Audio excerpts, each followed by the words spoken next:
A shooting in Laurel County left police with a lot of questions. Now they say they've answered some of them with the arrests of 2 people for attempted murder and robbery.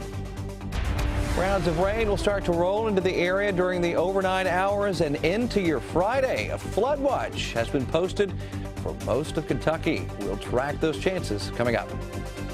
Lexington police say several people posed as federal agents and tied up 2 men in an overnight robbery. Tracking, alerting, protecting. This is WKYT News at 4:30.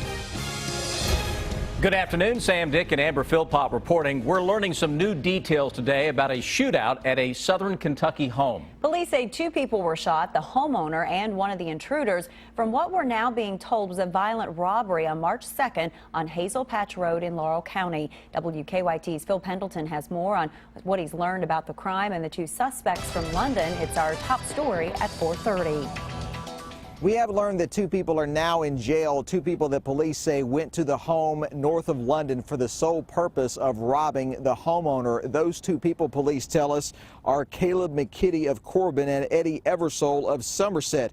They tell us that they went to Pamela Newcomb's home on March 2nd. A fight broke out, guns were drawn and fired. Police say Newcomb was shot in the stomach, but Eversole was also shot. Newcomb was taken to UK hospital. Eversole ended up at a hospital. Police say McKitty drove Eversole to the Somerset hospital. He was eventually taken to UK and then released. But yesterday, both McKitty and Eversole were arrested and lodged in jail.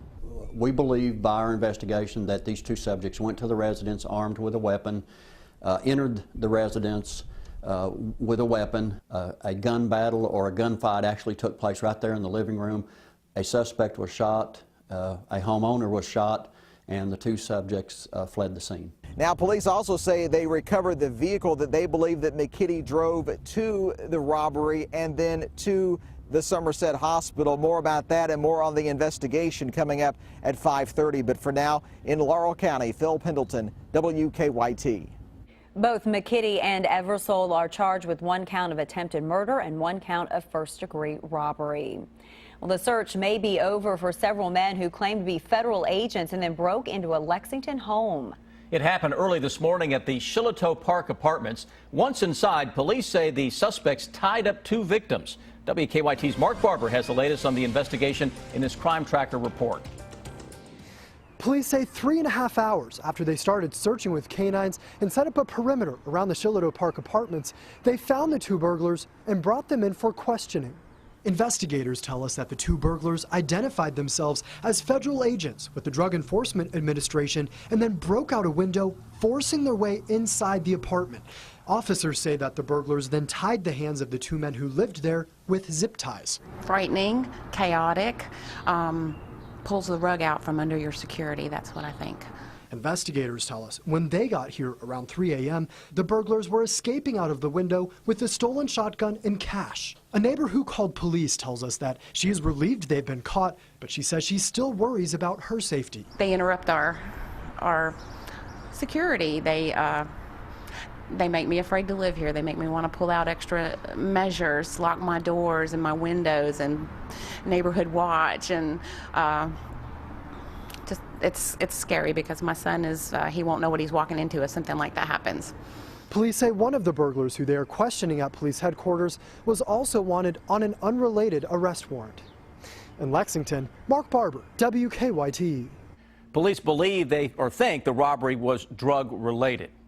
We are 2 for 2. A beautiful day in the bluegrass with sunny skies and warm temperatures. But I don't think we're going to go 3 for 3. Enjoy it while it lasts, because heavy rain is moving back into the bluegrass just in time for our weekend. WKYT meteorologist Jim Caldwell's tracking the rain for us on the First Alert Defender. Yeah, and there's going to be plenty of it coming at us overnight and into the day tomorrow. That's why a flood watch has been issued for a big chunk of the Commonwealth. Just some areas in southern and eastern parts of Kentucky not included. This goes all the way out to Paducah And it does wrap around and go back to Pikeville as well. So you see the counties highlighted here, all in green. That's tonight, basically past midnight and through the early morning hours on your Saturday, as some of the heavier stuff will start to press through once we get into your Saturday.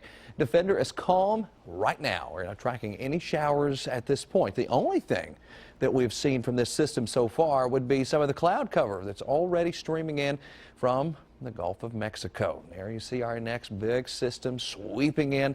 Plenty of moisture available for a system like this coming straight out of the Gulf of Mexico, and it will continue to fill in those showers, and they become more widespread as it continues to develop here over the next day or so. What will happen, and you can kind of see it with the cloud cover here, see how it kind of just sharply turns off through parts of Indiana, Ohio. Well, the big slug of moisture will take a very similar path, so it will ride through Missouri, Illinois, and then come right in our general direction, putting some of the heaviest stuff right here in central Kentucky, where we could see 1 to 3 inches of rainfall by the time it's all said and done.